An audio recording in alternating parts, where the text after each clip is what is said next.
name is LaBeef. I've just come from Yale County. We have no rodeo clowns in Yale County.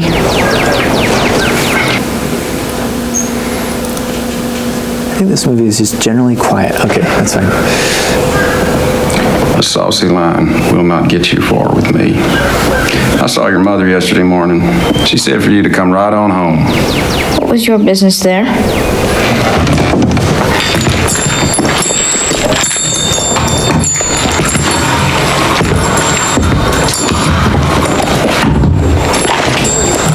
This is a man I think you know. You called him Tom Cheney, I believe. Though in the months I've been tracking him, he has used the name Theron Chelmsford, John Todd Anderson, and others. He dallied in Monroe, Louisiana, and Pine Bluff, Arkansas, before turning up at your father's place. And why did you not catch him in Pine Bluff, Arkansas, or Monroe, Louisiana? He is a crafty one. I thought him slow-witted myself. That was his act. It was a good one. Are you some kind of law? That's right. I'm a Texas Ranger. That may make you a big noise in that state. In Arkansas, you should mind that your Texas trappings and title do not make you an object of fun. Why have you been ineffectually pursuing Cheney? He shot and killed a state senator named Bibbs in Waco, Texas. Bibbs' family put out a reward. Well, how came Cheney to shoot a state senator? My understanding is there was an argument about a dog. You know anything about the whereabouts of Cheney? Oh, he's in the territory, and I hold out little hope for you earning your bounty. Why is that? My man will beat you to it. I fired a deputy marshal, the toughest one they have. And he's familiar with the Lucky Net Pepper Gang they say Cheney's tied up with. Well, I will throw in with you and your marshal. No. Marshal Cogburn and I are fine. It'll be to our mutual advantage. Your marshal, I presume, knows the territory. I know Cheney. It is at least a two-man job taking him alive. When Cheney is taken, he's coming back to Fort Smith to hang. I'm not having him go to Texas to hang for shooting some senator. It is not important where he hangs, is it? It is to me. Is it to you? It means a great deal of money to me. It's been many months' work. Oh, I'm sorry that you were paid piecework and not on wages, and that you have been eluded the winter long by a half-wit. You give out very little sugar with your pronouncements. While I sat there watching you, I gave some thought to stealing a kiss, though you are very young and sick and unattractive to boot. But now I have a mind to give you 5 or 6 good licks with my belt. One would be as unpleasant as the other. If you wet your comb, I might tame that cat. Yeah, if you wait your comb, might tame that cowlick. All right, so it's a great movie if you haven't seen it. But what's that? It's a good movie. Yeah, it's a good movie. Both versions are good. I show this clip because it highlights something that's interesting. Why is this Texas Ranger chasing after this outlaw? Get some money. To get some money, right? Okay. So the part of how the West operates is based on rewards, financial rewards, right? That's how you tried to control it. Because we don't have a lot of established law enforcement, we don't have a lot of the same level of police and so forth, and well-ordered sense of rule of law that we have in the East. The way that we try and keep the peace is we say, hey, here's a picture of this guy's face.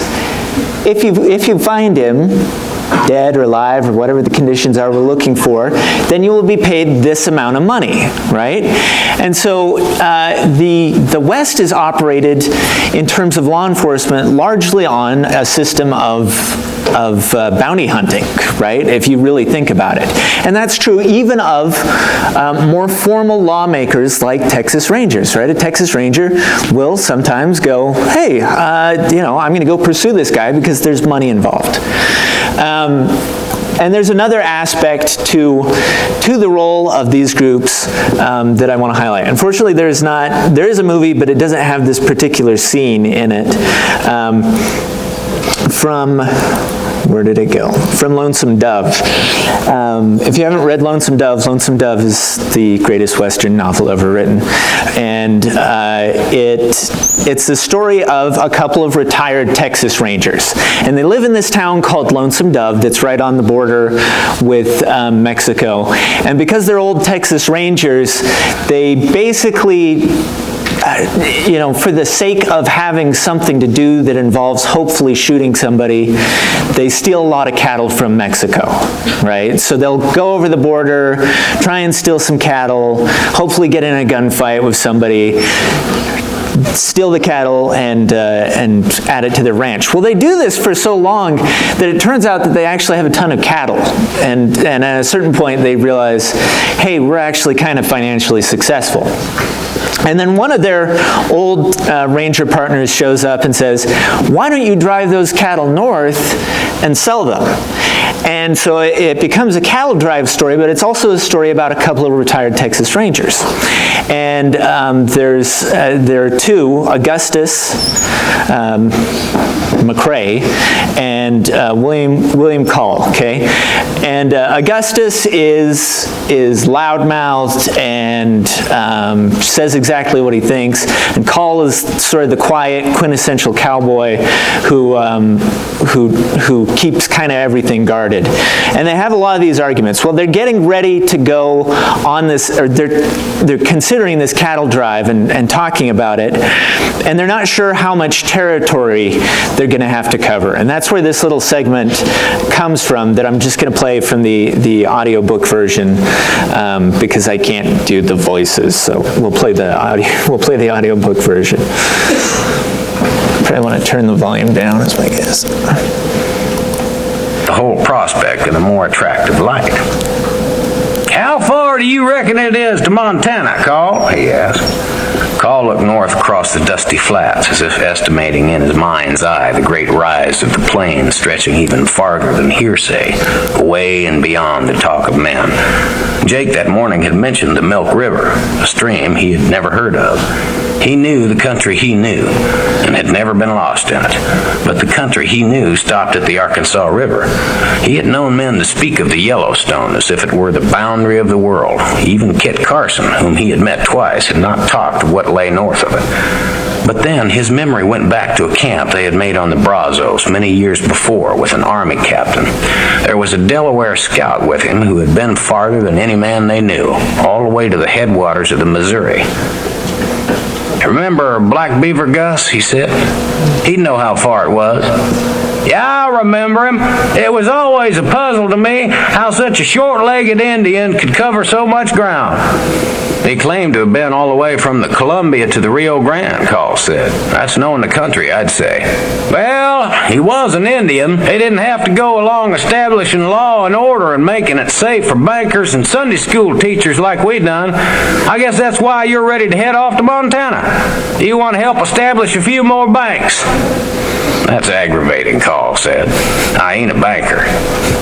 No, but you done many a banker a good turn, Augustus said. That's what we done, you know. Killed the dirt Indians so they wouldn't bother the bankers. Well, they bothered more than bankers, Call said. Yes, lawyers and doctors and newspaper men and drummers of every description, Augustus said. Not to mention women and children, Call said. Not to mention plain settlers. While women and children and settlers are just cannon fodder for lawyers and bankers, Augustus said. They're all part of the schemes. After the Indians wipe out enough of them to get your public outcry, and we go chouse the Indians out of the way, and if they keep coming back, then the army takes over and chouses them worse. And finally, the army will manage to whip them down to where they can be squeezed onto some reservation, so the lawyers and the bankers can come in and get civilization started. Every bank in Texas ought to pay us a commission for the work that we done. If we hadn't done it, all the bankers would still be back in Georgia, living on poke salad and turnip greens. I don't know why you stuck with it. That's the way you think, Call said. You should have gone home and taught school. Hell no, I wanted to look at it before the bankers and lawyers get it. Okay, all right. So the history of the West summarized in 2 minutes in this book. But I think this is actually, while Augustus McCrae, this fictional Texas Ranger, is being somewhat facetious, what he's saying is true, right? He basically describes the order in which the West is won, right? So it involves these key steps that people go, they settle into an area, much like we see with the Sand Creek Massacre. There's some sort of incident, right? And some settlers are killed, which results in some sort of public outcry. Then, if we're in Texas, it's the Texas Rangers. If we're in Colorado, it's the Colorado Militia. But some group gets together and they go and fight with whoever the tribe in question is. And eventually, we get to a point where the military becomes involved. And you can't really understand the West independent of this. In terms of what he was talking about, this is a good slide to sort of demonstrate what we're talking about. This is Oklahoma. Where did I put that thing? Sorry. This is Oklahoma, right? Okay. So you can see what was then, it was established as Indian territory. And so you have the Chickasaw, you have the Choctaw, the Creek, the Cherokee, right? If you remember the Trail of Tears, Cherokee come all the way from the other side of the Mississippi and get planted right over here. And a whole bunch of other groups, Nez Perce, etc., Wichitas, Comanches, and Apaches, all wind up in here. This is by 1890. So this is where eventually everybody will, well, not everybody, but a lot of groups wind up pushed, reservation-wise, is into this, what was called Indian territory. And when we were watching True Grit, when they were talking about chasing Cheney into the territory, they're talking about this area. They're talking about the territory. Well, a key and critical aspect of the history of the West is this role of establishing military presence and pushing back whoever the native tribes are. So each of these little, I don't know, squares with little things on them is a fort. These are army forts, right? So when you look at the Old West, it is covered in forts, military forts all over the place. And these are established over time in order to sort of keep the peace, but eventually, in every situation, you wind up either pushing the Native Americans to such a point where they push back, and then you are able to justify a war, or in some other way, eventually contain them within a reservation. So we have various battles all throughout here.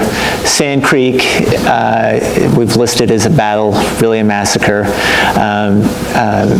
All of these places throughout the West. We had quite a few up in the Dakotas area because a lot of the tribes were concentrated there, Lakota and so forth, wind up located in this Black Hills area. But it's important to understand, okay, the Civil War gets done in 1865. We get serious about the railroad about that same time. It gets done in the 1870s. By 1874, almost all of the Native American tribes have been defeated and pushed into a reservation, right? So this takes place very, very quickly. It's a very quick conquest. Now there are exceptions to this. Certainly, and there are battles that go on as far as the late 1880s, some into the 1890s. I'm trying to see if I can spot one here, looking a little closer. But it is a process of this gradual this rapid conquest of the West in this manner. So once again, just as I said with the railroad, right, and the amount of money and land and so forth that the federal government had to give to the railroad companies in order to get the transcontinental railroad built, likewise, the general establishment and creating order and making it possible for people to safely settle, for white American settlers to safely settle in the West, is heavily facilitated by the federal government through the U.S. Army, right? And so the West becomes this place that is conquered in large part not by a bunch of outlaws or rugged individualists, but ultimately by the federal government. And it happens in this way. And part of what's interesting, and I talked about how dry the West is, right? The 100th parallel, which runs right about here.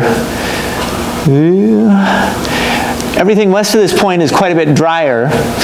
And as a result, there's another fact about the West that most people don't realize, which is that it's heavily urbanized. In other words, if we were to go and look at a list of all 50 states and have them ranked by what percentage of the population lives in cities versus lives outside of cities, you would find that most of the western states are actually at the top of the list in terms of how many people live in cities. That's not how we think about the West. But when you think about Utah, where does everybody in Utah live? Well, where does most of the population live? 80% of the population live. Down the Wasatch Front, right? You draw one little line in the middle of this big state, and that's where 80% of the population lives, in cities, right? From Payson up to Logan or whatever. And that line is the population for the most part of the state. Yes, there are people living outside of that, but that's what makes Utah a heavily urbanized state. Utah, I think, is at about 92% urbanized. Nevada's higher, it's like 96, right, because it's even drier. Texas is very high. You know, a lot of these places are extremely high in terms of the percentage of the population that lives in cities. Okay, so there's one last aspect that we need to talk about. We'll talk about the West a little bit more in future class sessions in combination with some other things, but there's one last thing I need to cover, and that is a symbolic thing that happens effectively in the history of the West. So there's the conquest, right? There's this sort of military, quasi-military to military conflict of the West that occurs.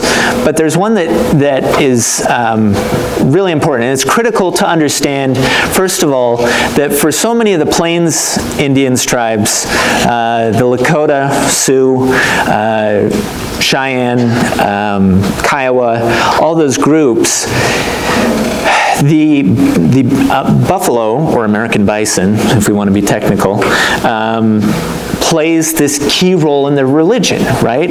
Often the buffalo is seen as the creator of the world, or has some role in the creation of the world, and particularly the creation of man.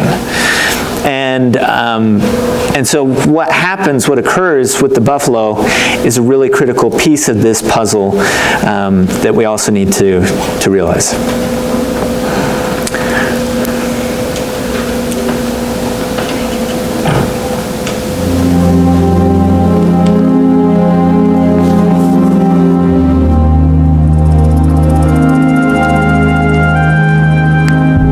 There was a man who killed a buffalo bull to no purpose, only he wanted its blood on his hands. It was a great, old, noble beast, and it was a long time blowing its life away. On the edge of the night, the people gathered them. Let me close something. Probably this. See if that helps.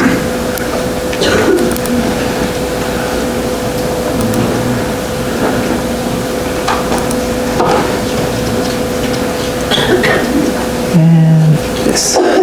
Okay. Themselves up in their grief and shame. Away in the west, they could see the hump and spine of the huge beast which lay dying along the edge of the world. They could see its bright blood run into the sky, where it dried, darkening, and was at last flecked with flakes of light.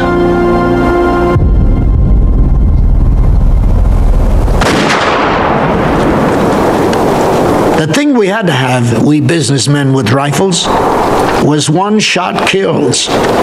We based our success on the overwhelming stupidity of the buffalo. Unquestionably, the stupidest game animal in the world. If you wounded the leader, the rest of a herd, whether it was 3 or 30, would gather around her and stupidly mill. All you had to do was pick them off one by one. I once took 269 hides with 300 cartridges.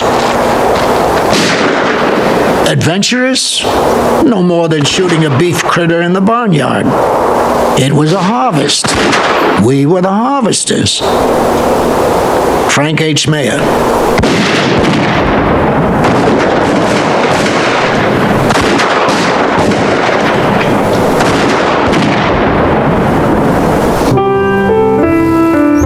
Frank Mayer and thousands of other buffalo hunters swarmed onto the plains. Some stopped shooting just long enough to cool their overheated rifle barrels with canteens of water. When the water ran out, they urinated down the barrel and kept shooting. Up and down the plains those men ranged. Behind them came the skinners with their wagons. They piled the hides and bones into the wagons until they were full, and then took their loads to the new railroad stations to be shipped east to market. Sometimes there would be a pile of bones as high as a man, stretching a mile along the railroad track. Old lady horse. 32 million pounds of buffalo bones made their way from the plains to eastern factories, where they were ground into fertilizer. Buffalo horns were turned into buttons, combs, knife handles. Hooves became glue. All across western Kansas, the slaughter went on. Perhaps as many as 3 million buffalo killed in the 2 years since the coming of the railroad. Where there were myriads of buffalo the year before, there were now myriads of carcasses. The air was foul with a sickening stench, and the vast plain, which only a short 12 months before teemed with animal life, was a dead, solitary, putrid desert. Colonel Richard Irving Dodge.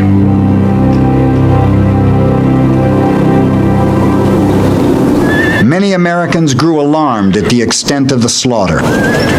In the spring of 1874, Congress passed a law to protect the buffalo. But President Ulysses S. Grant refused to sign it, and the killing continued. Hunters had already moved south of Kansas, onto hunting grounds reserved by treaty for the Indians. The government did nothing to stop them, and even provided the hunters with free ammunition.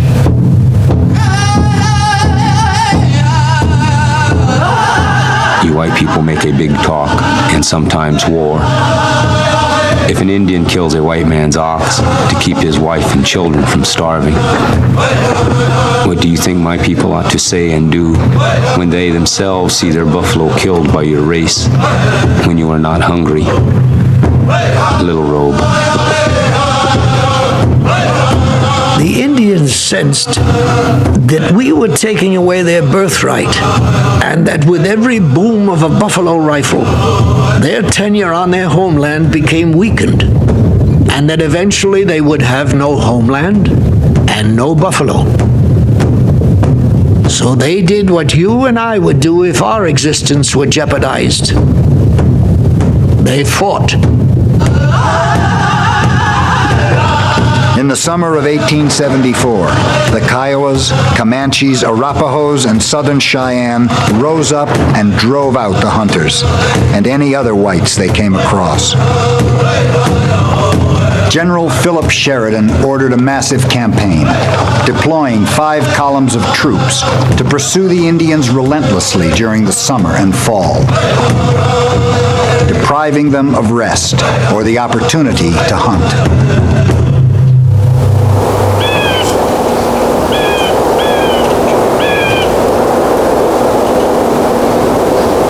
By the next spring, virtually all of the resisting bands on the southern plains, desperate now for food, had been driven back onto the reservations. The buffalo hunters went right back to work.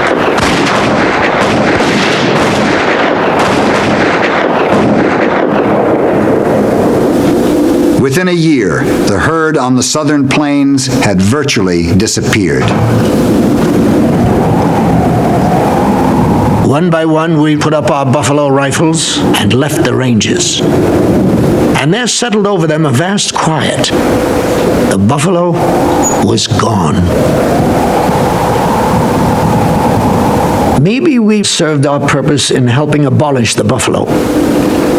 Maybe it was our ruthless harvesting of him which telescoped the control of the Indian by a decade or maybe more. Or maybe I'm just rationalizing.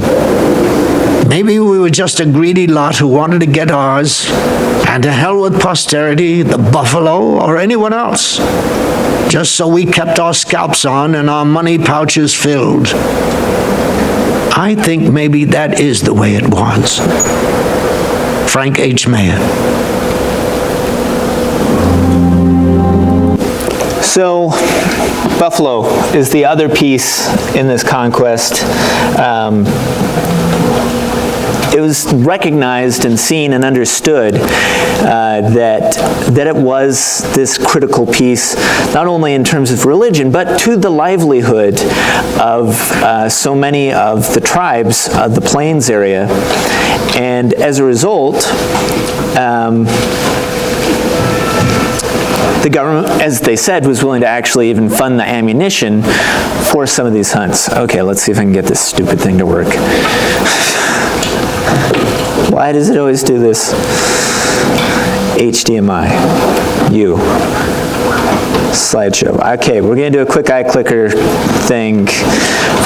This is just attendance. I'm not going to torture you with a question right after a midterm.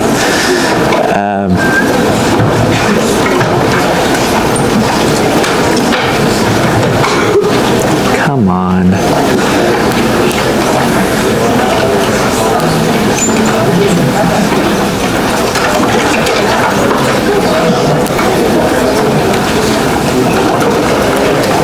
This drives me nuts.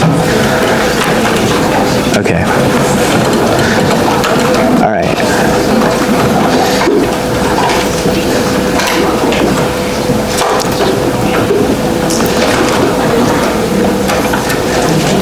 Well, it's not going to show over there, but I'll tell you what it says. It asks, "Are you here? If so, hit a button." So let me open it up. Start new session.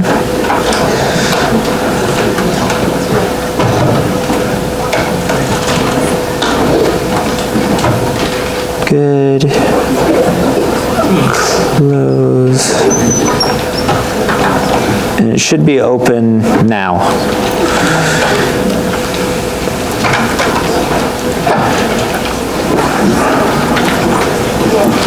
We've really got to figure this thing out.